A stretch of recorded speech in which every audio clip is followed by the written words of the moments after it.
Good morning, everybody. Welcome to the very first episode ever of Sunday Morning Jitters, the brand new podcast, the brand new stream. My name is Tyler. I'm also known as Captain Shorzy on Kick. I do streaming, do a little bit of Overwatch. I got links in the little banner there. Interested in following? It's just Captain Shorzy on everything. Today we're going to be discussing some news, not breaking news, but the biggest news points of the last week or two, and we're going to be discussing the state of the NFC.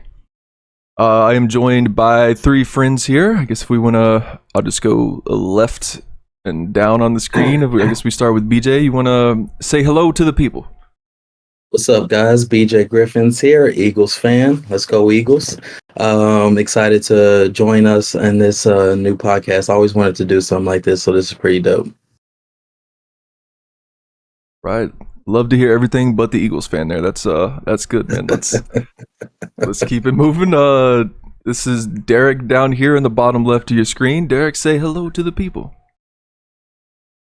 Hello, everybody. My name is Derek Porter. Like I said, Instagram, you can find me at Derek Porter73. I said I'm just a Cowboys fan. You know, those we them boys. Nothing much else going on. They're the boys. Love to hear it, man. A fellow Cowboys fan. We need more Cowboys fans in here. We just need to make it a Cowboys podcast. Let's just go ahead and pivot. Nah, we can't do that. And Can't do that. last but not least, the homie I've known the longest, in the bottom right corner is my dear friend Jacob. Jacob, why don't you say hello to the people? Hi, my name's Jacob. All right. I'm a Dolphins fan, and that's about it. My plugs are right there on the screen, bottom right. That's Yes, it. sir. Yes, sir. In the name tags that you see on your screen is the links for everybody. It was kind of a pain in the ass to put together, so I think it makes sense. Y'all can figure it out. I believe you're smart. You're here, so you're smart. Y'all got this under wraps. I think they'll figure it out. Oh yeah, it's simple enough. Anyways, let's go ahead and move on to the next section. We are going to go over some news. I don't have like a big fancy transition or anything to get us there, so like sha news with BJ. So, yeah, let's go ahead. So, this is the second week of the preseason. A lot of people have played. The rookies, some rookies are shining, some rookies are disappointing. Some veterans are shining, some veterans are disappointing. Marcus Mariota. So, we've had some transactions on the exact same day.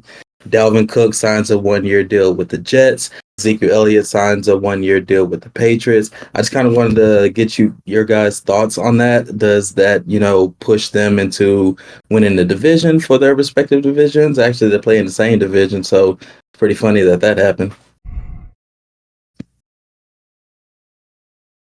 Anybody? Well, I'll just say I don't fucking like it.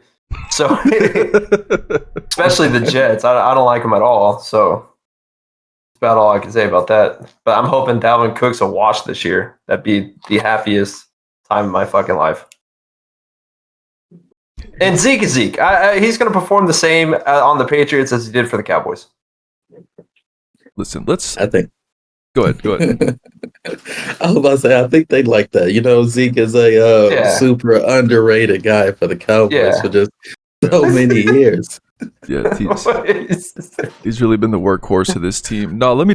All right, for everybody that's in here, let me tell you how this is really going to go. If there's any Patriots fans in here, I'm sorry to break your heart. This is not 2016 Ezekiel Elliott that's busting off long touchdown runs, who is faster than a defensive lineman. This is 2023 Ezekiel Elliott you're getting. My man's has not been the same Zeke for the last, probably, I don't have stats in front of me, but it's been a good 4, maybe even 5 years. After his first couple years in the league, the breakaway speed, the long runs has not come from Zeke.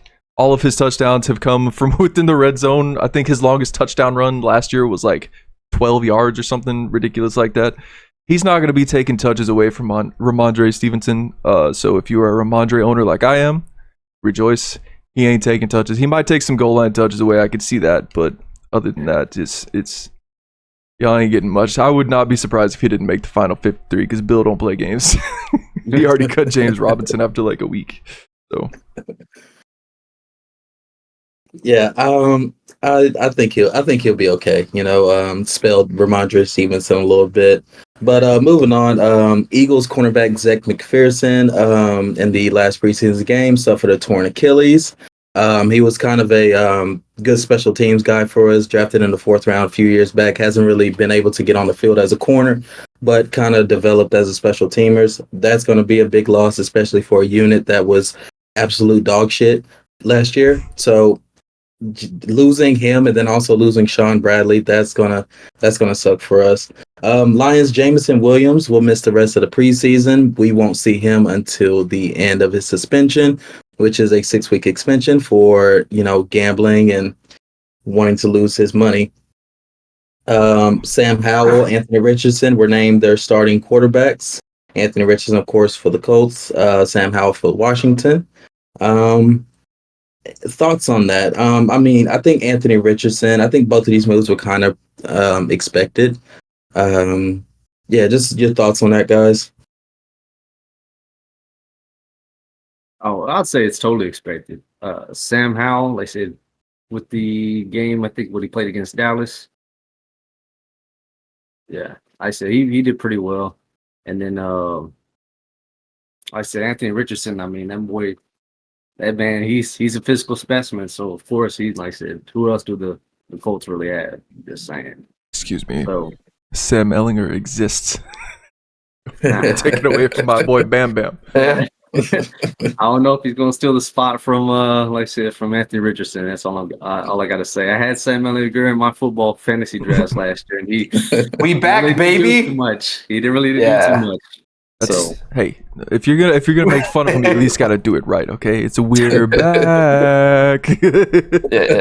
Yeah. I mean, if he does pull something off, or if Anthony Richardson does get hurt, I can see him possibly doing something. But other than that, Anthony Richardson, he's gonna take that spot number one. I agree. Xavier Howard, he's being sued for over $100,000 for secretly recording sex videos and distributing them. Hell yeah. Jacob, thoughts? Well, we got Jalen Ramsey back there now. Our cornerbacks suck. So if he ends up losing the rest of this year, which I mean, that you can probably get suspended. They suspend people for everything now. I don't give a shit about the fine. He didn't give a fuck about the fine. You can always just bring back Byron Jones. Nah, we got to bring him back from the dead. He's still trying to nurse an Achilles. Per Michael Gelkin, Cowboys reporter, they fear that linebacker DeMarvion Overshown suffered a season-ending ACL injury. Tyler, judging by your reaction, this may be the first you're hearing of this. Your live thoughts on that. What the fuck? That's my first live thought. Oh my god. I heard that he went down with the knee injury last night. And but they said that he walked off the field, so I was like, okay, well, maybe things are looking up. Maybe that dude, that's rough. A season ending. He was balling out too, man. Dallas has assembled a nice little group of just athletic specimens all across the defense. And Demo was going to be one of those dudes who was just an athletic freak in the front seven. He's not quite Micah Parsons, but he's got a lot of athleticism, man. It's sad to see him go down. I think he was going to be a big piece of the defense this year. And now Dallas is going to have to start. They might have to hit some free agents up because, I mean, they got Jabril Cox, Damone Clark, and I think Demo was going to be one of those dudes. He was going to be a part of that group. So, like other contributors in the linebacking core, well, they have LVE still, but I mean, you gotta get more now. You have to. Cowboys definitely has taken a hit. That's all the news I have for you. If anything comes across while we're live, we'll be sure to bring that to you. So not just a podcast, we are breaking news source as well. Hey, I like that. Let's get it. We're on 24/7. Oh yeah, all the time, 24/7 stream, baby. We don't stop because the grind don't stop. Anyways, we're never leaving these chairs. Hey, round of applause for BJ, man. Good, nicely done, man. Good job. All right, now that we've done the news, There's an actual round of applause. No fucking. All right, man. Let's go ahead and transition. Today we're discussing the state of the NFC as a whole. We're gonna go division by division. Where, not so much. We'll discuss every team, but some teams are gonna get discussed more naturally because they're gonna be more prevalent in the discussion for division winners, conference winners, Super Bowl winners. So let's go ahead and kick things off. Let's head up north to the land of the cheese, NFC North. Does anybody want to volunteer to go ahead and start this thing off? Yeah, I'll take it. This division, tons of rivalries, tons of history. And I think a lot of these teams can be good. I'm talking NFC East last year, 3 teams in the playoff type good. Maybe not to that extent, but the Vikings, they brought in Jordan Addison. They still got Mr. Justin Jefferson over there. Kirk Cousins might be playing his last year. With the Vikings, who knows? They get rid of Dalvin Cook, bring in Alexander Madison to a multi-year deal. I think that the Vikings still have a hold over this division, just simply based off the fact that there's a lot of question marks. Lions, they lost Jameson Williams. He was going to be a huge part of them. He was going to be their downfield threat. They just lost him. They do have a good O-line. They did bring in some pieces on their defense, but I just don't think they're ready to take over this division. The Bears could, fight them for that. Justin Fields, they brought in DJ Moore. They have Chase Claypool, which I think was a huge bust of a trade, but he still can be a viable weapon for them. And then they did a good draft, and I don't know. I think they could fight for this division, but I just think that the Vikings offense is just maybe too much. The Packers, I don't believe in Jordan Love. I'm not buying hype. I'm not doing it. I'm not going to do it. Aaron Rodgers couldn't get anything out those receivers, and now we think Jordan Love is about to come in. It's like, oh, yeah, I'm about to do it. Yeah, right. Yeah, fuck you. No, it's not happening. So I think the Vikings still got a hold over this division, and yeah, I think they take this division. It's a fair point. All fair points. I think the NFC North might be one of the most fun divisions in football offensively. I mean, if you sit back, defensively they're all fucking atrocious. Let's be honest about that. But offensively, they got a lot of talent, man. Because I mean, the Vikings are going to be running out with Justin Jefferson, and they just brought in Jordan Addison. They got Kirk Cousins. Say what you will about that. And then see the Lions. The Lions are just fucking loaded. I mean, they got Amon-Ra St. Brown. They're bringing in Jahmyr Gibbs into that offense. The Bears could be a lot of fun too with Justin Fields, and they went and got DJ Moore. It's going to be a lot of fun offensively in the NFC North, I think. But defensively, on the other hand, let me just read over some notes that I gathered last night. So defensively, last season, the Bears were 32nd in points allowed. The Vikings were 30th in points allowed. The Lions were 28th in points allowed.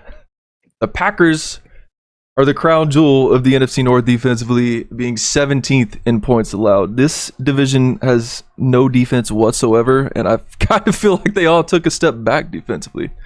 It's either they have all defense or all offense. It's either one of the two. They don't have both. The Vikings. Let's read over some losses for them. They lost Dalvin Cook. They lost Patrick Peterson, Zadarius Smith, Eric Kendricks, Adam Thielen, Dalvin Tomlinson, Duke Shelley. That's a lot of defensive players for a team that was already struggling defensively. It's kind of hard to predict a winner just because there's so much, I guess, uncertainty at quarterback in that division. Like if Justin Fields has it's kind of a stretch, but if he has like a Lamar Jackson type MVP season because of his athleticism, the Bears could be in the argument for division winner. Or, if Jordan Love is something, the Packers, they seem to pull something out of their ass every time they get a new quarterback, go from Brett Favre to Aaron Rodgers. If there's something there with Jordan Love, we don't know. Probably not. But if there's something there, they could be in the conversation. You know, they got the best defense in the NFC North. That's is not a compliment because they're still not good. But the odds-on betting favorite to win the NFC North is the Detroit Lions. Wow. That's the betting favorite. They brought in so much talent. They had a decent offseason. In my opinion, you know, I don't like the Lions, I'm gonna be honest, and I don't think they're a good football team. I don't think they're gonna be competing for the NFC. I don't think anybody who wins the NFC North is gonna be in the discussion for representing the NFC in the Super Bowl. But if you got to pick a division winner, my bet would be the Detroit Lions.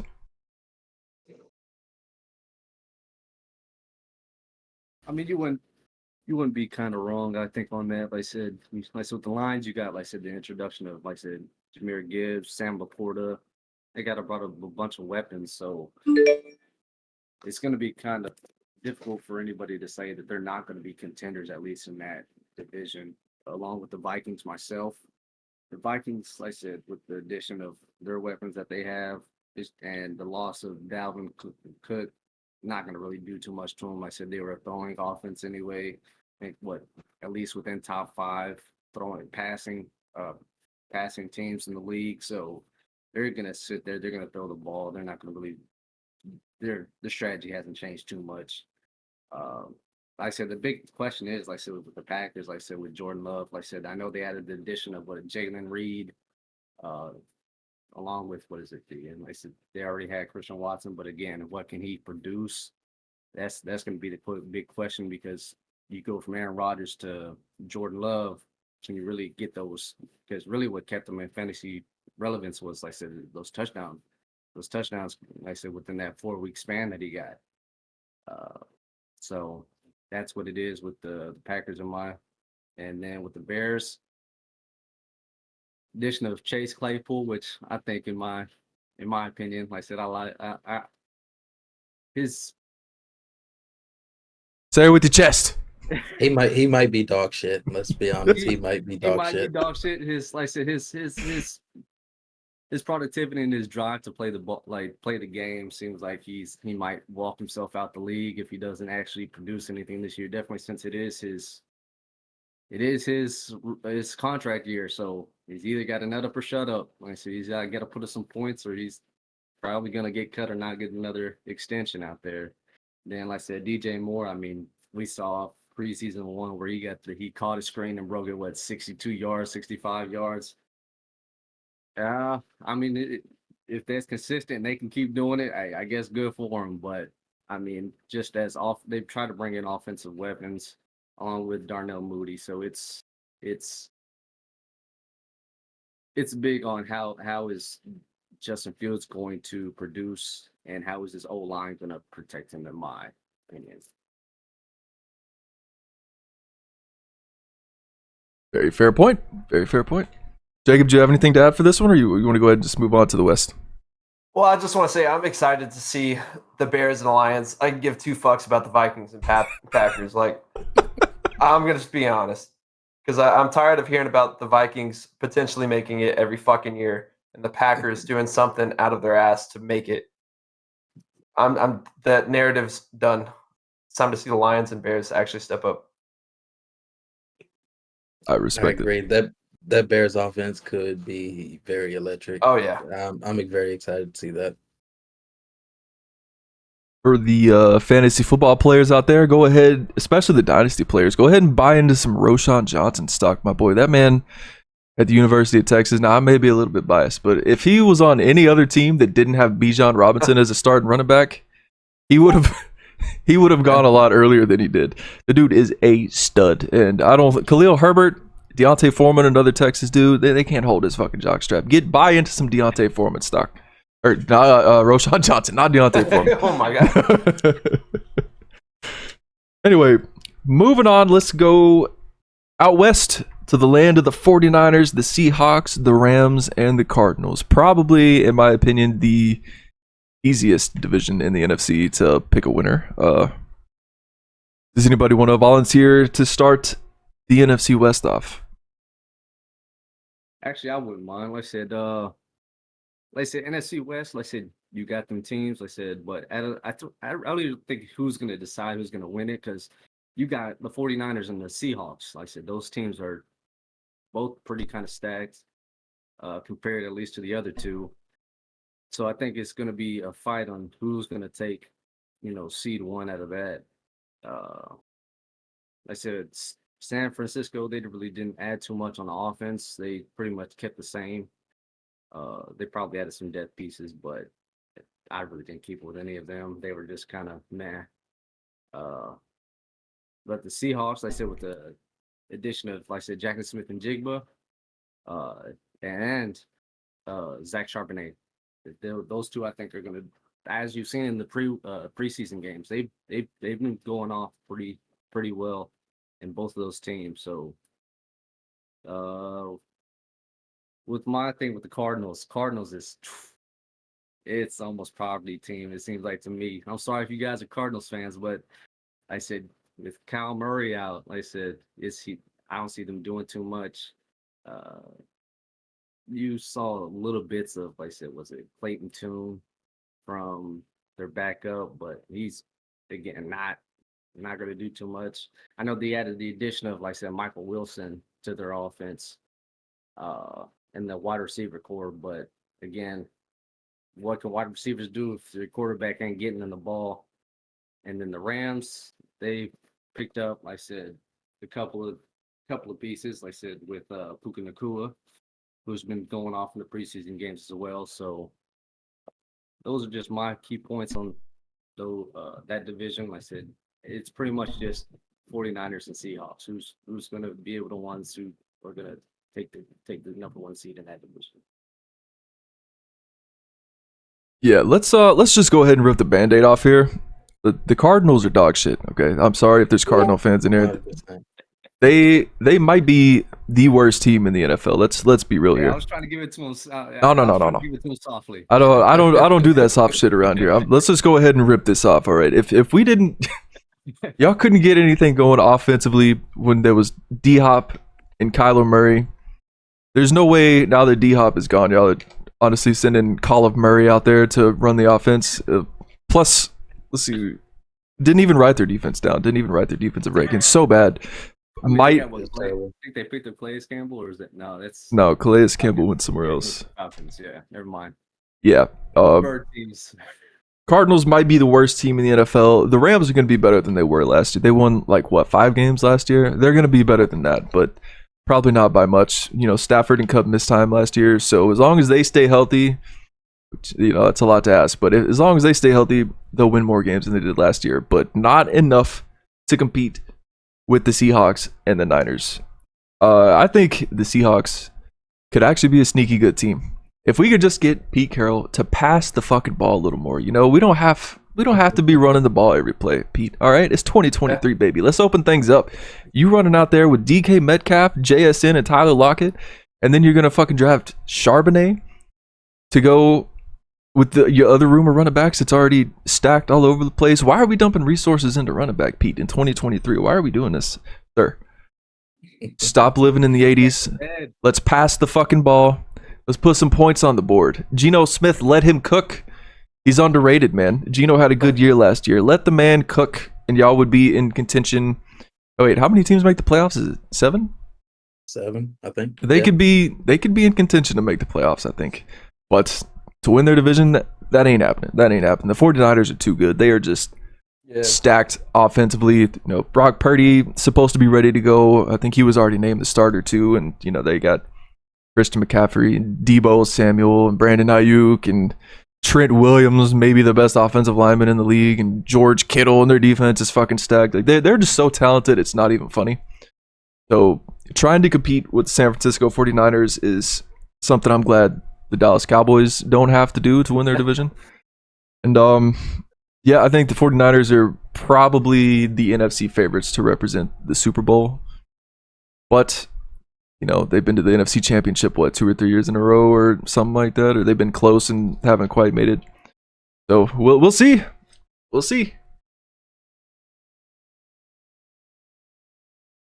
Yeah, I'm gonna go ahead and go next. I just want to say, fuck the 49ers. Fuck them. Ever since we absolutely destroyed them, they just won't shut up. I do not like them. I hate them. And besides the Cowboys, there's not a team I want to beat more next year than the 49ers. Damn. Yeah, I hate them, but I can't deny their talent. They signed Javon Hargrave, one of our leading sack leaders last year, signed him $20+ million. That's a lot of money for a guy that I think maybe has 1 or 2 years left of being elite. But of course, he's playing on that D line next to Nick Bosa. I really love their safety, Hufanga. I think that is a dog. And I said it last year.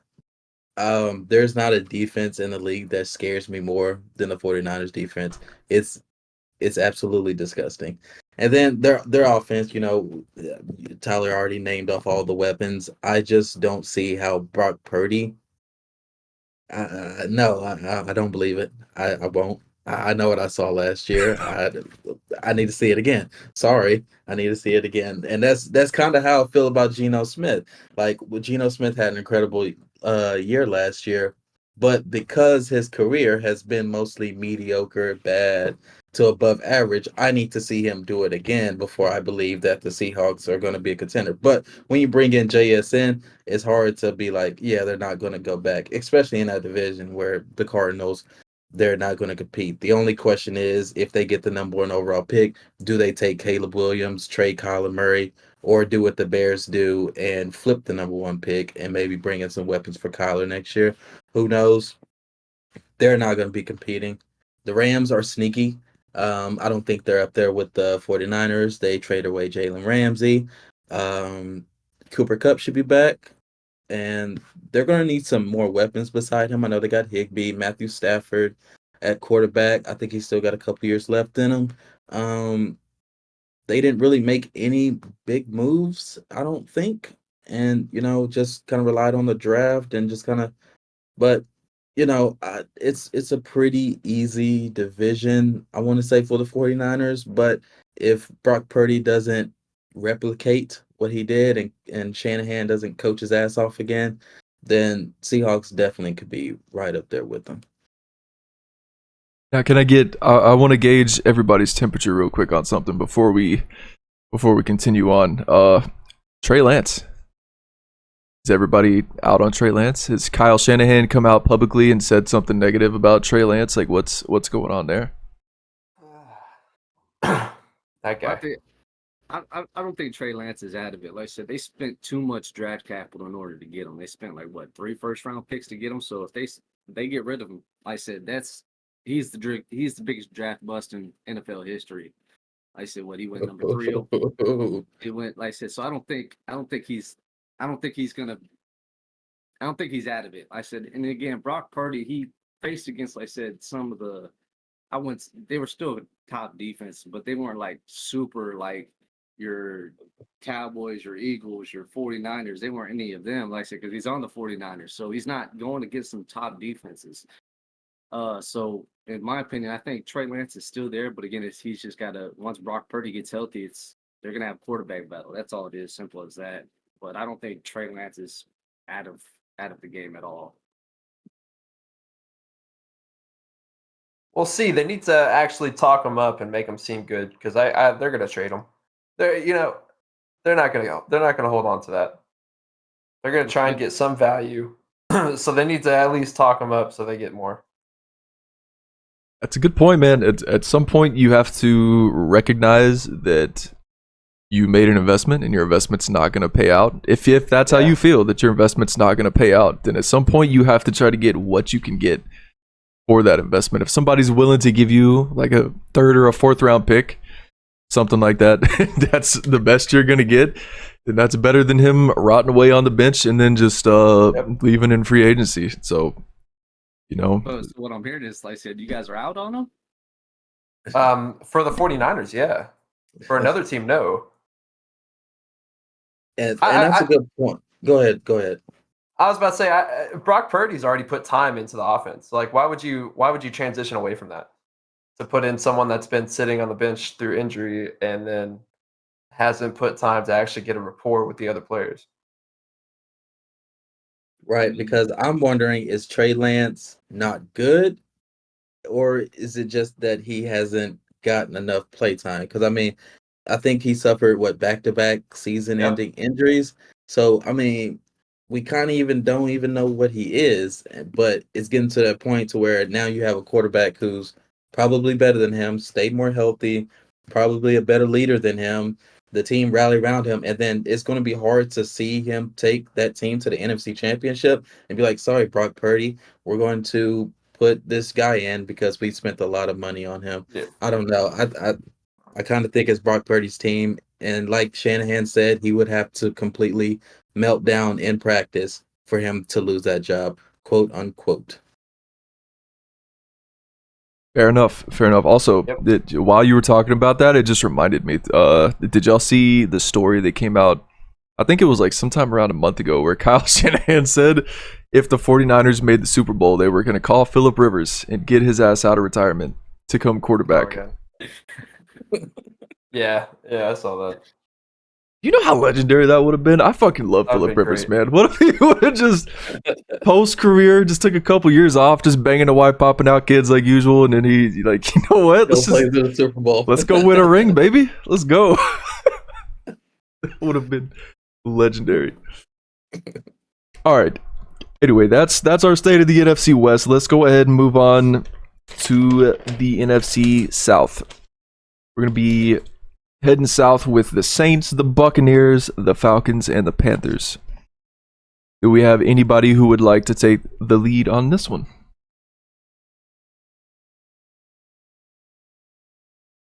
Dog water. Okay. I'll start things off. Let's. Okay, this was the hardest division for me to look at and try to pick a winner. And it's really not a compliment. It's not me saying like, wow, there's just so many good teams and there's so much talent all over the place. Like, who's gonna win this? It's like just looking at a bunch of turds floating in a toilet bowl and trying to figure out which one is the shiniest is basically what this is like. I feel like the Panthers are interesting, but they're relying on a lot of youth. They brought in Bryce Young and they got Jonathan Mingo. They brought in Adam Thielen, who's a contributor, but like he's old as shit at the same time, and he gets hurt a lot. So they got Miles Sanders now, which isn't going to impact a whole lot. They were 19th in points allowed last year and 29th in points scored. So like unless Bryce Young just comes in and is absolutely balling, like 29th, I don't see that getting a whole lot better. The Buccaneers are just kind of lost. They don't have Tom Brady anymore. They had a lot of salary cap casualties that they had to get rid of because they were buying in for Tom Brady, trying to win as many rings as they could while the GOAT was available.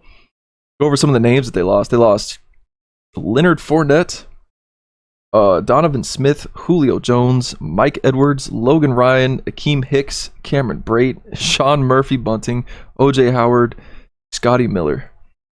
And they're left with a quarterback battle of Baker Mayfield and Kyle Trask, which is super underwhelming. They do have some talent on offense still. Mike Evans, Chris Godwin.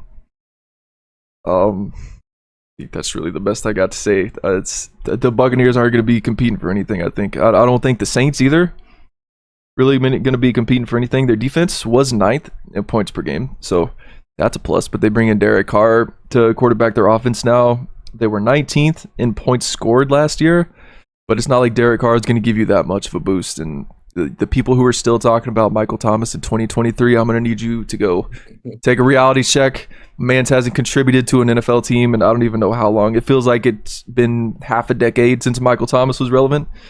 Alvin Kamara had a very, very down year last year. He's battling. Did he get suspended? He got suspended, right? Like Yeah, 3 games. Okay, so he's been suspended. They bring in Lamar Miller. Wait, not Lamar Miller. TCU running back. Injury Miller. Kendre Miller. There we go. They brought in Kendre Miller. But, there's still Chris Olave, somebody to watch on the Saints offense, but they just don't have enough firepower. Derek Carr's not going to put him over the top. He's around league average at best quarterback-wise. In my opinion, I don't think they really do anything to get him over the top. The sneaky division winner or possible division winner. I'm going to go out on a limb here, and I'm going to say it's the Atlanta Falcons.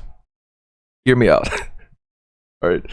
Their defense was 23rd in points allowed last year, which is not good. And they were 24th in points scored last year, which is not good. Okay. But they brought in a lot of pieces on defense. They had a great offseason. They brought in Jesse Bates, Calais Campbell, David Onyemata. So they brought in some talented pieces on defense.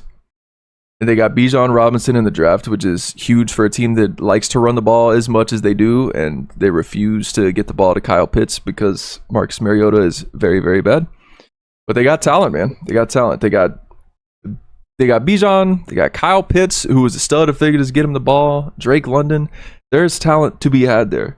And if Desmond Ridder, I feel like the quarterback situation in Atlanta it's in a decent spot because one of two things is going to happen. Okay, they're either Desmond Ridder is going to play well enough that he's fighting off Taylor Heineke, or Desmond Ridder plays like shit. Taylor Heineke comes in and then he plays around a league average offense, because I think Taylor Heineke is better than people give him credit for. He's not elite or anything, but I think he's better than he gets credit for. So it's not going to take much to win the NFC South, man. I think the Falcons sneaky division winner this year. Definitely not in the conference representation in the Super Bowl argument, anything like that, but Falcons are my sneaky deaky pick to win the NFC South.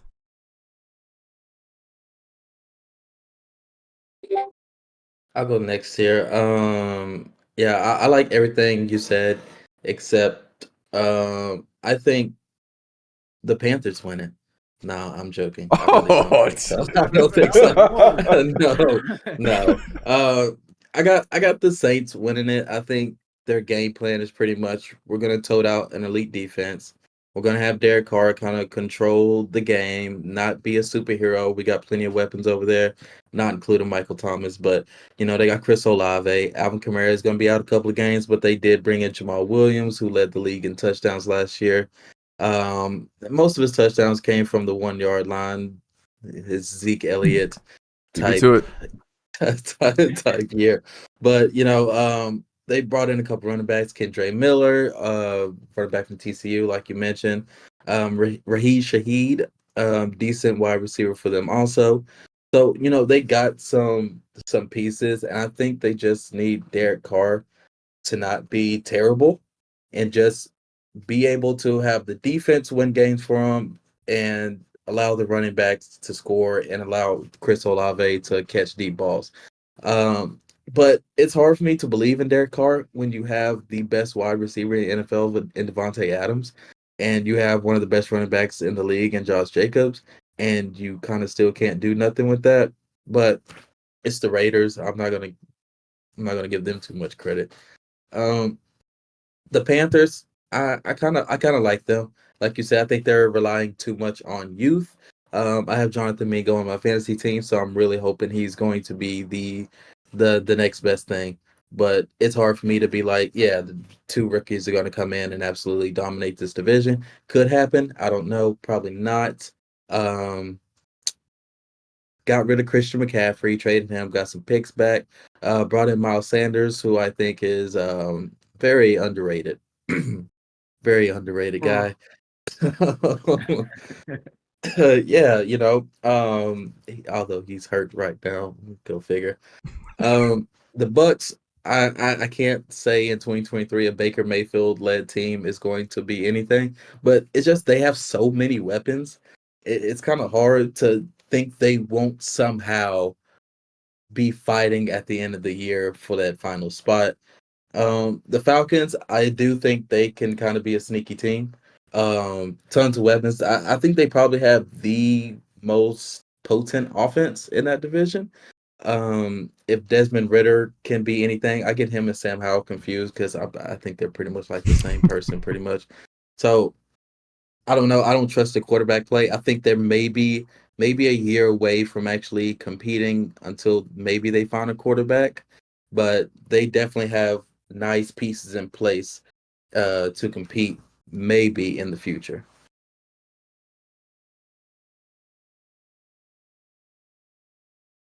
I said all good points that I've heard. I said I'll just expand a little bit on some of them. I said I'll start with the Saints. Like I said, I think the Saints, again, they're gonna be competitors in that division at least. Like I said, I think the addition with Derek Carr is gonna skyrocket up. Like I said, with a lot of their production at least, because I mean, last year what you have Andy Dalton, Taysom Hill. You don't really have any solid quarterbacks really. Like I said, any names that you would be like, oh yeah, he's my quarterback. Uh, I said along with with the additions that they have of uh, well, it's not because they added the addition of A.T. Perry. A.T. Perry, his first preseason week went pretty well. Like I said, he went 6 for 6 for 70 yards and a touchdown. So I think he's going to be taking Michael Thomas's spot if Michael Thomas can't stay healthy. You mean win? He's definitely going to be getting hurt soon. Oh yeah, but I say if because you never know. But he's going to get hurt eventually, and he's going to end up probably getting his key to get kicked out. He's going to be turned in his bag. With the Bucks, I'd say the Bucks again. It's just the big thing right now because they do have weapons. Like I said, what Tyler said, he was I said that this division don't have weapons. Like I said, most everybody in this division has weapons. Like I said, he said you got Mike Evans, Chris Godwin. I said the running backs. I said with Rasheed White, like I said, so you got weapons, but it's again as like I said with the what did I say with the Packers. Like I said, it's again that quarterback, that questionable quarterback. You don't know what is he gonna do. So even with because again you're saying, oh, it's gonna be Baker Mayfield, but then Kyle Trask is coming in off season and training camps, and he's showing out and saying he wants that number one spot. So it's who's going to be quarterback and who's going to be able to help produce. In that offense, both their defenses are pretty decent in my opinion. I wouldn't say top tier, but they're pretty mid to upper mid defenses in those. I'll say the same thing with the Falcons. The Falcons, like I said, they're working on their defense to hopefully get the ball in Ritter's hands a lot more to see what he can do with it and see if he could either dump it off to, like I said, to Kyle Pitts or throw it down the field to Drake London, or even, like I said, just hand the rock off to Bijan. That's really what you have. I see in that Falcons offense, not really too much. The offensive line, like I said, I think was like top number 5 in run offense. So they love to run the ball. Like I said, my big question is Carolina Panthers. Just a lot of young pieces, big question marks everywhere. You don't know who's gonna ball out. You don't know who's gonna do what, and those would just be my observations on the NFC South. Jacob, do you have any sassy words before we move on? Yeah, I was about to say, I'll just throw something out there really quick. The only thing I'd like to see out of this is the Derek Carr situation, him under a new playbook in the first year. We're going to see if it finally pans out. If not, then yeah, they're not going to win it this year. It's going to be someone else. It could be the Bucks. It could be the Falcons. And the only thing I'd like to see is Bijan rushing for over 1,000 yards. That's about it. There's nothing like explosive coming out of this division. So, like, we're just looking at little odds and ends. My man stays healthy. You go ahead and take that to the bank. 1,000 rushing yards from Bijan. That ain't even a question, baby. We're looking at it. We're trying to get trying to get the double. You know what I'm saying? Let's get 20 tutties on the ground and through the air. Let's do it. Oh. Tyler Algier might have something to say about that. Who? Never heard of her. Might cut into a little bit. Just a little bit. Just when Bijan gets tired. Yeah. That's the only time Bijan coming off the field, baby, when he needs a couple plays. That's it. You ain't taking him off. You don't take Barry Sanders off the field. I said definitely with all the routes. I said, did you see that the clip with, like I said, Bijan, like I said, doing his route running? Oh yeah, routing boys up out there, son. And people forget. Wide receiver, yeah. People, I guess, who just kind of watch the highlights or whatever, that didn't really watch Texas games. Texas would line Bijan up in the slot and let him run routes downfield. I'm not talking like he's running some 10-yard in and outs where he's just making a double move on a linebacker. Like, my man's is running routes down the field, making hard catches against DBs. Like, Bijan is for real. If you have a dynasty league going, or you're about to do a startup, or your draft is coming around, you better invest what you can in Bijan Robinson, because that man is the truth. Man is the truth. Anybody else have anything they want to add for the NFC South before we move on to the much anticipated NFC East?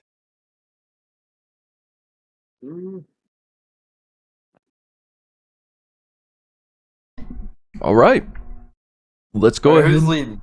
That's a very good question.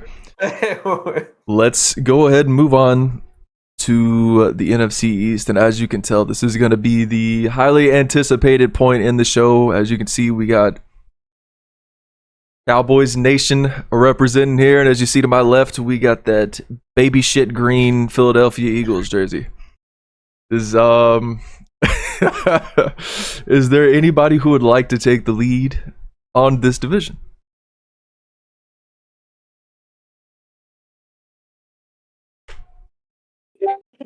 Sure. Yeah, let's just be calm about this, right? Let's start with Washington. They're going to be on track with the Cardinals. I feel bad for Terry McLaurin because he's going down that pathway of great wide receivers that we don't know how good he could be because he's being stuck with mediocre quarterbacks. And it sucks for him. It really does. Jahan Dotson, I think that's a nice player to be beside Terry McLaurin. I actually kind of like their offense. I'll be honest. I kind of like their offense.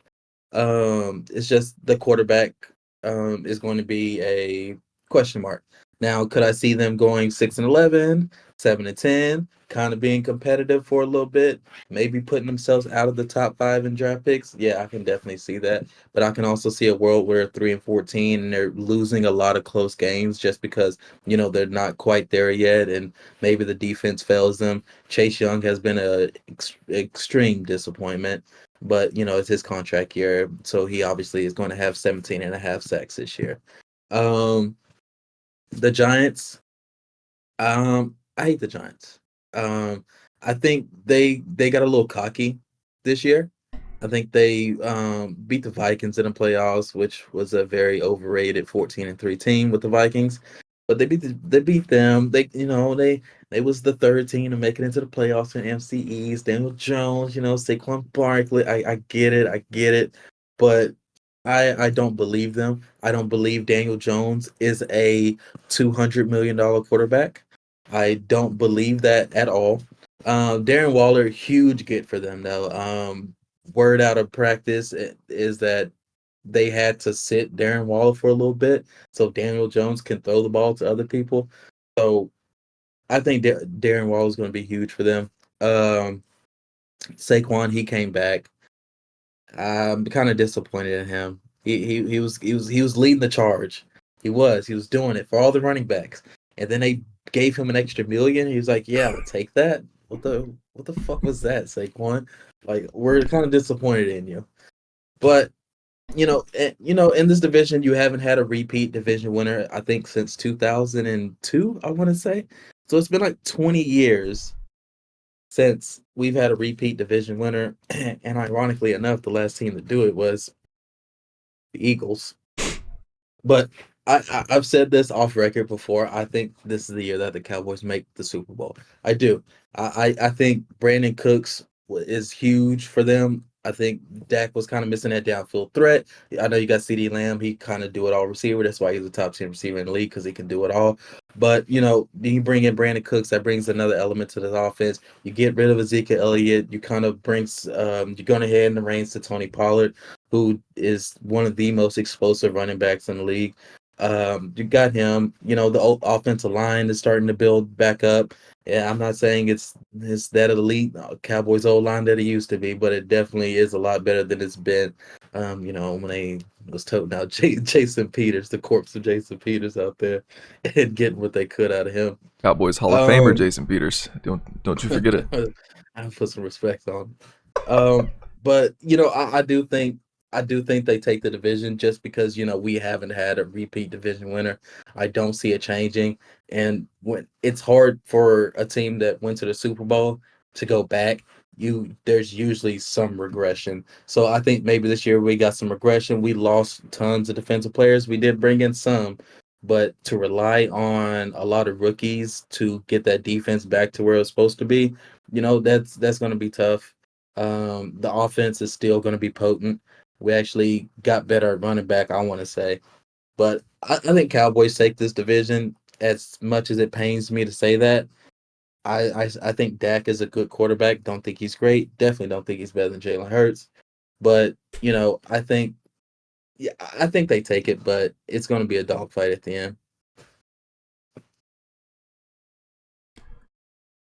I was respectful. That was very respectful. That was very respectful. Tell you what, I'm not going to be quite as respectful to the New York Giants. I'll tell you that. I am sick and tired of seeing Giants fans on Twitter pretend like they just built this dream roster overnight, like over this offseason. Like, can we take a step back, Giants? Can we acknowledge your place in this division? Because it ain't at the top. All right, you behind the Philadelphia Eagles and the Dallas Cowboys. Let's go ahead and put that out there right off the bat. Okay. Y'all just paid Daniel Jones $200 million to be a goofy-ass quarterback. Y'all spent a decade with a goofy-ass quarterback, and now you just paid one that's got wheels, a goofy-ass quarterback with wheels. All right? Let's get this out there. And y'all are so proud of the additions that you made this offseason. As you were talking about Darren Waller. Okay, my man has missed 13 games in the last 2 years, okay? All right, and in the 20 games that he did play, he contributed 5 touchdowns, okay? So let's take a step back here. All right, let's acknowledge Darren Waller. The man gets injured, okay? He ain't going to play 17 games for you, and when he does, the statistics are saying he's not going to contribute to a lot of points on the board. And let's go ahead and take a look at some of the other additions to the offense here. We got Paris Campbell, Jamison Crowder, to go with Darius Slayton and Sterling Shepard. I look at that and I see a bunch of mid to go with the rest of mid on your offense. Nothing about that scares me. I could be a Falcons fan, a Bears fan, a Packers fan. None of that scares me. Your offense is mid, your quarterback's mid, your defense is mid. Okay? Let's acknowledge you're at the bottom of the division. What? I said, but the speed in Jalen Hyatt. It's going to blow him over the top. Yes, that straight line speed in Jalen Hyatt. Yes, we're all terrified. The league is put on notice because they're scared of Jalen Hyatt, I promise you. 18th in points allowed last year defensively, 18th in points scored. Maybe their points go up a little bit just because they added more mid. Maybe they're like 17th, 16th. Still not scary. You're battling the Eagles and Cowboys. You're irrelevant. Let's move on. Now I'll start being a little more respectful, okay? Sneaky team this year, in my opinion, is the Commanders, because let's just go over some of the stats from last year. They were 7th in points allowed. Everybody knows they've invested a lot in their defense, a lot in their defensive line. They're going to be good again defensively, and they were 20th in points scored, which, as BJ was saying, they got a lot of weapons on offense. I mean, they're not like loaded, but they have some talent on offense. They're running out Terry McLaurin, Scary Terry, baby, running out Jahan Dotson, Antonio Gibson, and Brian Robinson in the backfield. I think, obviously, the biggest question mark everybody has is Sam Howell, because I'll be honest, I don't know if I've ever seen that motherfucker play a snap. I don't know shit about Sam Howell, but what I will say is they do have Eric Bieniemy now as their offensive coordinator, and he spent the last, I don't know how many years with Patty Mahomes, and at the very least, I think we should put some respect in their decision-making with Eric Bieniemy, saying that this guy is good enough to take the reins of the offense. They don't need to bring in somebody else. They don't need to bring in free agents. They don't need to look towards the draft. And I mean, he's going to be bringing some juice to the offense. Like, of course, with the quarterback series that came out, everybody knows that like Andy Reid was having the open practice sessions to where people could bring plays out and they could just experiment with shit. So obviously, it's not all Eric Bieniemy who's coming up with these crazy plays and just the super high-powered offense that they had in Kansas City. And Washington probably does not have the next Patrick Mahomes, but in a world, I could see where they're better than 20th in points scored per game. I could see them being a sneaky playoff team. I could see them sneaking into the playoffs as the third team out of the NFC East. The Philadelphia Eagles. The Eagles of Philadelphia. 8th in points allowed last year. 3rd in points scored. Very, very good team. Offensively, defensively, it's a lot like the San Francisco 49ers. You look at it, they got talent all over the place. Not quite as talented defensively as they were last year. Let's go over some stuff real quick. They managed to keep Jason Kelce, Brandon Graham, James Bradbury, Darius Slay, and Fletcher Cox. And those are all big staple names that you've heard with the Philadelphia Eagles that are solid contributors, good players. They managed to retain a lot of really good players. They also lost some good players. They lost Miles Sanders, Devon Hargrave, TJ Edwards, Isaiah White, Andre Dillard, Marcus Epps, CJ Gardner-Johnson. So they lost some big pieces. They kept some big pieces and they lost some big pieces. And a lot of their losses came on defense, which was 8th in points allowed last year. Now they do have a lot of talent, youth-wise, on the defense.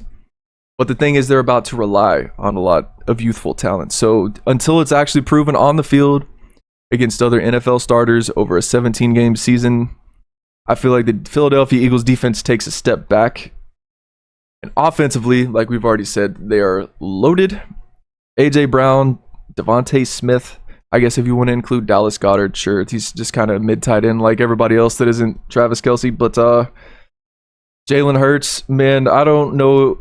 I want to say Jalen Hurts takes a step back this year, but I also understand that Jalen Hurts and Dak Prescott are very similar quarterbacks in the way that they work their asses off. So I don't know if he has the MVP type season like he had last year, but I could see him getting very close, very, very close, which would mean that they take maybe a very, very slight step back. Not much, but I could still see him being top 5 offense. But the defense is going to take a step back, in my opinion, which is where the Dallas Cowboys come in, which will be your 2023 NFC East champions, the Dallas Cowboys. Let's go ahead and look over some stats here. 5th in points allowed with the defense and 11th in points scored.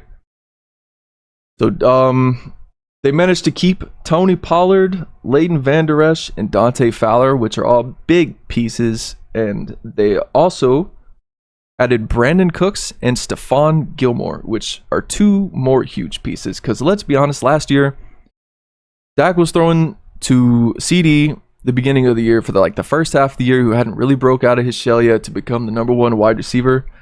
And then I think the leader in receiving yards for the first half of the season was Noah fucking Brown. So people want to talk about how loaded the Cowboys offense was last year. It wasn't. All right. He was throwing to CD and nobody else. Dalton Schultz, who fucks up everything he touches. Okay.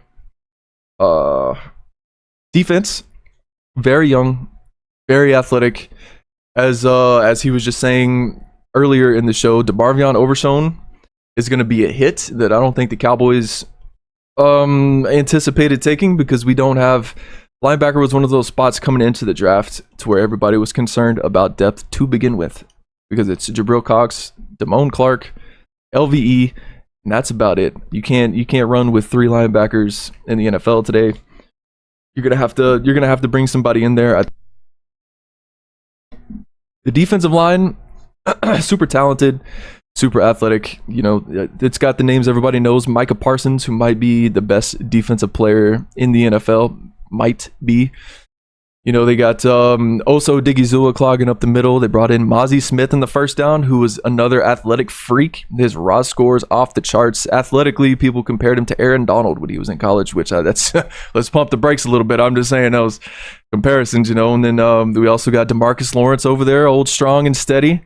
Might not quite be living up to the contract sack total wise, but that's okay. He's still really good. He's a really good player.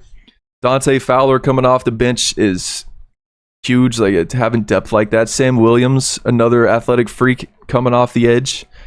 But the secondary is where I think the Cowboys really get their strength because they have a trio of safeties, just a three-headed monster. It's an elite trio. Jaron Curse and Malik Hooker being out there at the same time is incredible. Their corners running out Trayvon Diggs and now Stephon Gilmore to go with Deron Bland, who's another young promising guy they got, who's got some slot reps last year because of injuries. They still have Jordan Lewis out there.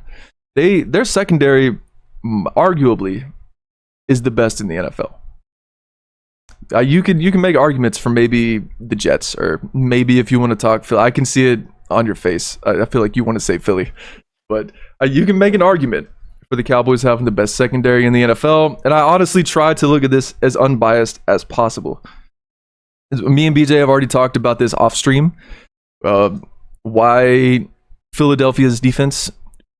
There was a list that somebody published that didn't have Philly in the top 10 for defense, and we talked about why Philly was being snubbed, and then he went over some of the players that were lost and who was going to step into what role. And just after thinking about it critically, it seems like it's the Cowboys' year. It's the Cowboys' year. I would put the Cowboys, the Eagles, and the 49ers as the top threats to represent the NFC in the Super Bowl. And yeah, just like BJ said earlier as well, the last time that we had a repeat division winner in the NFC East was 2004, which is 19 years ago, and it was the Philadelphia Eagles. But all that says, history repeats itself. We don't have repeat winners in the NFC East. We don't. So who else is going to win at the Giants? No.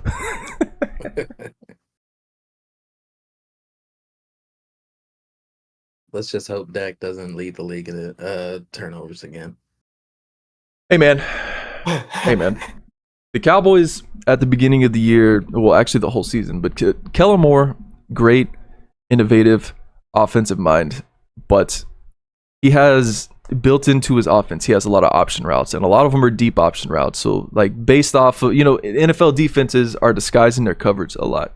You might have a safety that's down in the box, and then once the ball is snapped, he rotates back, and then they end up playing two high safeties when you thought you had a single high look.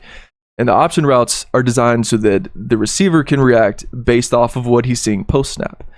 And what Dak saw post-snap and what the receiver saw post-snap aren't always the same thing. So some of those weird interceptions that you saw, to where he would just throw a fucked up looking ball, and they ended up picking it off, and everybody says, "Oh, Dak bad." Like, no, they weren't on the same page, because there was an option route and the receiver ran to the wrong spot. So it just looks like a free pick. They're not going to have that this year because Kellen Moore has moved on to the LA Chargers, which is a conversation for a different day. I think that's going to be huge for the LA Chargers, and they might have, well, they already had one of the best offenses, but they might have the number one offense in the NFL this year. Who knows? That's a conversation for a different day. But yeah, that's where the turnover conversation went.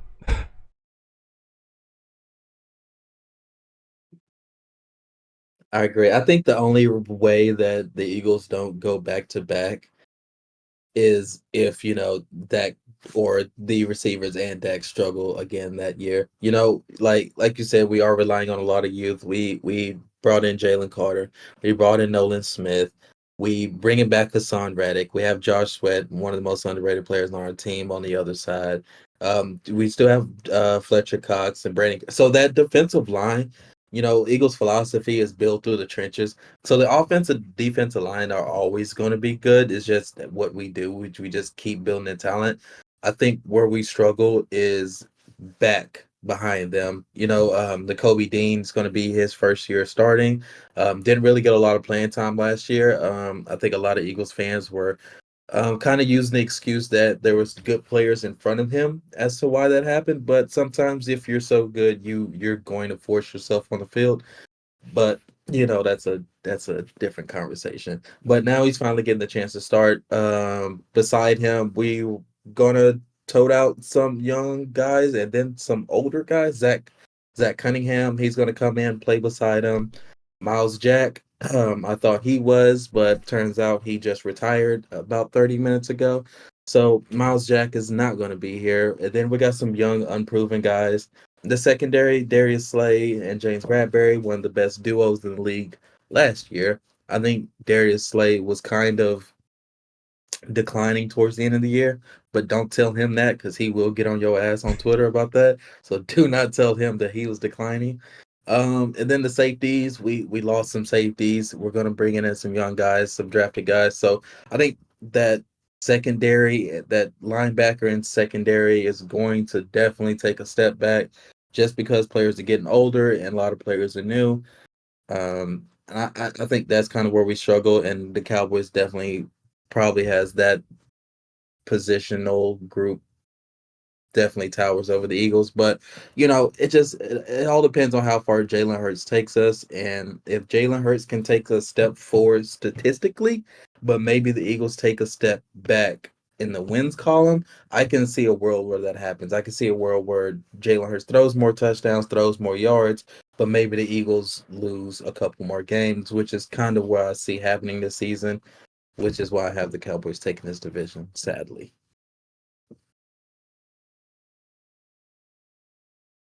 Derek, you got anything to add on the NFC East? Y'all hit all the points for the most part. Like I said, I just say what only critique I kind of have a little bit.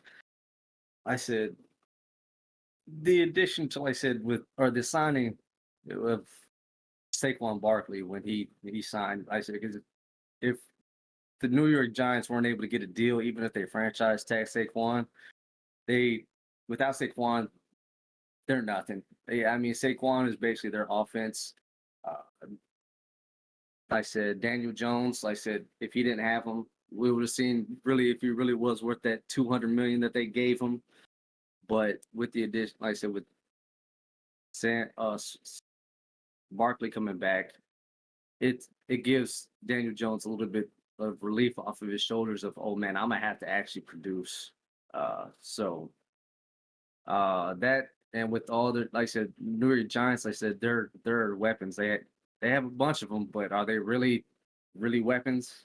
Like I said the speed of Jalen Hyatt maybe gets them somewhere. Like I said, you got, like I said, Paris Campbell, who's their slot receiver, they're basically their veteran because mostly everybody there is young. They picked up a lot of young receivers. And like I said, you guys hit all the points with with the Washington that I wanted to hit. So really don't have anything much to say about that. But like I said, I do like the addition of, like I said, Brandon Cooks and the Cowboys. The Cowboys needed, like I said, a deeper threat that with a lot more experience. And Brandon Cooks, like I said, every team he's been on hit 1,000 yards every season, other than I think this last season with Texans.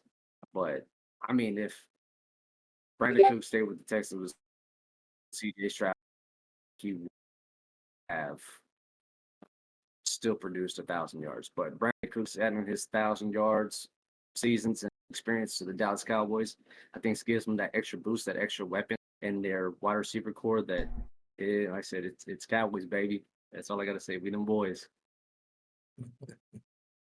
Something else we could throw into the Cowboys conversation I forgot to mention when I was talking is we already said Noah Brown was one of the big contributors last year from the receiving core because they just had no talent whatsoever. Michael Gallup last year was coming off a torn ACL, and everybody felt that he was going to be ready to go for the season, and he wasn't. He's even said, like, post season, after that season already happened, that he still wasn't feeling the confidence. And to do the stuff that Michael Gallup does, which is usually crazy 50-50 contested ball catches, you have to have full confidence in your ability and your knees and your muscles and everything that's going to hold up. You have to be confident and willing to go up and get that ball. And this season, Michael Gallup has he said that he's feeling better, he's feeling confident, and he's been looking good in training camp. So, and along with that, Jalen Tolbert, who last year couldn't even figure out where the fuck to line up on the field because he had no clue what he was doing, is kind of balling out. He's been showing up in camp, been showing up in the preseason games. He's been producing. So it's the Cowboys receiving core this year is looking almost night and day compared to where it was last year. Don't forget Deuce Vaughn either too. I forgot all about him. Deuce Vaughn, baby. Last night I think I said he ran for that 13. I think it was like 13 yards, like touchdown run that he did, or he spun out the hand. So I said that. All right, we're turning into a Cowboys podcast pretty quick, guys. I'm just gonna let y'all know that right now. That's what's happening. That's all right, Jacob, you got anything to add about the NFC East? I was gonna say Danny Dimes taking the bitch, bro. He's taking it home. Danny Dime, he's gonna show out this year. I'll tell you what. Especially with how much we disrespected him. Best quarterback ever graced this fucking earth. I'll tell you what. That motherfucker. No. Yeah, I don't. I could see the Eagles taking it this year. I don't want to be bashful, but just on the fucking their defense, Cowboys are good too, though. I don't know. I could see them being either they tie the record and it comes on who beat who, and it's always a good game between those two, of course. But Dak has owned the Eagles. Dak's owned the division, right? Well, we'll see this year. That is actually this is accurate. the year to see it. Thanks for pointing that out. But he's only won it twice, though. He still owns everybody in the division. Can't help it that y'all beat everybody else. Can't beat Dak. I think there's a world where we win it. I don't want to say we do because it's hard to go against that 20-year record of no repeat division winners. So it's like everyone keeps saying, "Oh, it has to happen eventually," and it hasn't happened. It really just doesn't happen. But I definitely can see a world where Dak's just not good enough to do it. Or they're also bringing in. They have one of the best defensive coordinators in the league, if not the best defensive coordinator in the league. I'll just be honest. So that defense is always going to be good. The offense has usually started out very hot, then at times just get cold. I don't know. Maybe the pressure starts to build. Poof. But I do think I still think they take it, but I don't think it's just going to be easy. And it definitely may come down to just who beats who out of the Eagles and the Cowboys, unless of course the Giants pull something out their ass and Danny Dimes. That Jalen Hyatt speed just comes through for him. This is Cowboys versus Eagles 2023. That's all it is. And something I wanted to point out just before we did move on and finish with the NFC East. My prediction of saying that the Cowboys win the division was just specifically looking over everything and coming to a logical conclusion. I'm not saying Philly can't be a great team again. All I said was that they are relying on a lot of youth on defense, which is true, but it's a lot of talented youth. So it's very possible that they could be just as good defensively, maybe better. They could be better because they've invested, 3 first-round picks the last 2 years in Georgia players, plus Nakobe Dean in the second round. So that Georgia team was cold too. Yeah, but I mean we've also seen Philly Bulldogs. Yeah, the Philly Bulldogs for sure. It's gonna be a fun year, boys. It's gonna be a fun year. Does anybody have anything they would like to add before we shut it down, or at least acknowledge chat for a little bit? All right. Well, let's look over at chat. One-on-one parlays. Said, stop being biased. Cowboys are ass. Hey, thanks for your contribution, man. I literally broke it down step by step with opinions and logic. If you can't listen, you don't have critical thinking skills, I don't know what to tell you, brother. That's all I got. I thought you were pretty good, unbiased there. Thanks, man. I wanted to pick Philly to win it again, but just huh? I said he may have been talking about me. We them boys. Oh, saying we don't boys. I just figured he was talking about me because I'm wearing a CD jersey. And to be fair, CD jersey didn't come out until the Devontae Smith jersey came out, so it had to be done. I mean, that's always a good question. Who's better, CD or Devontae? I'm joking. It's CD. It's CD. But I think Devontae would definitely be up there soon. We didn't talk about how close the Cowboy season was to completely falling apart if they didn't pay Zach Martin, which I know is kind of a non-story because he was always going to get paid. But holy shit, that was getting a little bit clinching. Yeah, no joke. I get where I get where Jerry and them were coming from. You know, offensive lineman, he's towards the end of his prime. Like, he's not quite Zach Martin of prime to where he just dominated everyone he came across, but he's still one of the best offensive linemen in the league.